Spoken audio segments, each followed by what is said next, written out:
भक्ति, भक्त, भगवंत और गुरु। भक्ति, भक्त, भगवंत, गुरु, चतुर नाम बपू एक। ये कहते हैं कि ये हैं तो चार, लेकिन वास्तव में एक ही है। भक्ति तत्व को जान लिया तो राम को जान लिया, राम मिल गए तो भक्ति स्वयं हृदय में आ गई, और भक्तों का दर्शन कर लिया तो समझ लिए राम जी का दर्शन कर लिया। और सदगुरुदेव को अगर पा लिया है तो फिर राम जी मिल ही जाते हैं निश्चित रूप से। इसलिए इन चारों की महिमा, तिनके पद बंधन करम हरम सकल कलेश, ये सारे क्लेश मिटा देते हैं। आज का मानव क्लेश ग्रस्त है, जीवन के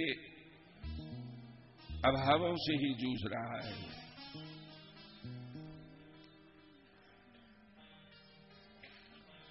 हम चाहते कुछ है, हो कुछ जाता है। जो कुछ हम पाना चाहते हैं वो मिलता नहीं है, या मिलता है तो उतना नहीं मिलता जितना हम चाहते हैं। और फिर आज की जो बाजार व्यवस्था है ना, वो भी इसको बढ़ा रही है। लोगों के मन में लिप्सा है, लोगों के मन में आशाएं, लोगों के मन में कामनाएं, इच्छाएं जगा रही है आज की व्यवस्था। आज चारों ओर हम अगर किसी के पास कुछ भी देखते हैं तो हमें अपने अभाव का तुरंत बोध होने लगता है। ऐसे में आज भक्ति तत्व की बहुत आवश्यकता है, आज प्रभु प्रेम की बहुत आवश्यकता है। क्योंकि ये अभाव का जो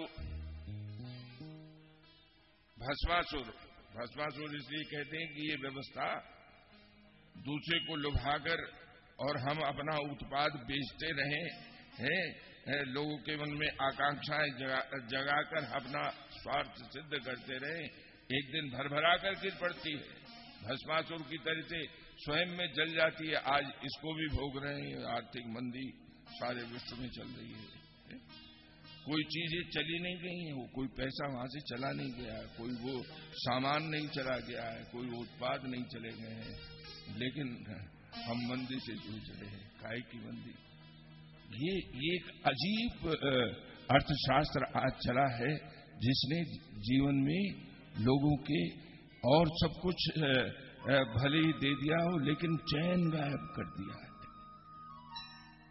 आज कमी कमी लगती है, चाहे छोटा हो चाहे बड़ा हो, चाहे बिल्कुल रंक हो उसे भी कमी है, और चाहे करोड़पति अरबपति हो। ये बड़े बड़े टाइकून जो हैं ये भी कमी से ग्रस्त रहते हैं, कहीं ना कहीं अभाव। जरूरत हमें अपना दृष्टिकोण बदलने की होती है। प्रभु चरणों में जब हम आ जाते हैं, सदगुरु की कृपा से हमें सही मार्ग मिल जाता है और हम राम जी को अपना लेते हैं, तो फिर दृष्टिकोण बदल जाता है। गुरु ने एक गिलास में जल भरकर दो शिष्य बैठे थे, उनके सामने रख दिया। पूरा नहीं भरा था, थोड़ा भरा था। तो उन दोनों शिष्यों से पूछा, उन्होंने कहा, उनके गुरुदेव ने कहा कि बताओ इस गिलास की स्थिति क्या है, इसमें जल की स्थिति क्या है। तो पहले शिष्य ने कहा, गुरुदेव ये गिलास आधा खाली है। ठीक है, अब तुम बताओ। दूसरे से पूछा तो उसने कहा, गुरुदेव ये गिलास आधा भरा हुआ है। बस यही दृष्टिकोण का अंतर है। जब हम राम जी को अपना लेंगे, राम को अपना लेंगे, राम को अपना धनी बना लेंगे, अरे कौन से सेठ के पास जा रहे हो? जो सबसे बड़ा सेठ है उसे पकड़ लो। राम को धनी बना लिया तो भक्त गान करते हैं, कहते हैं कि फिर उसके जीवन में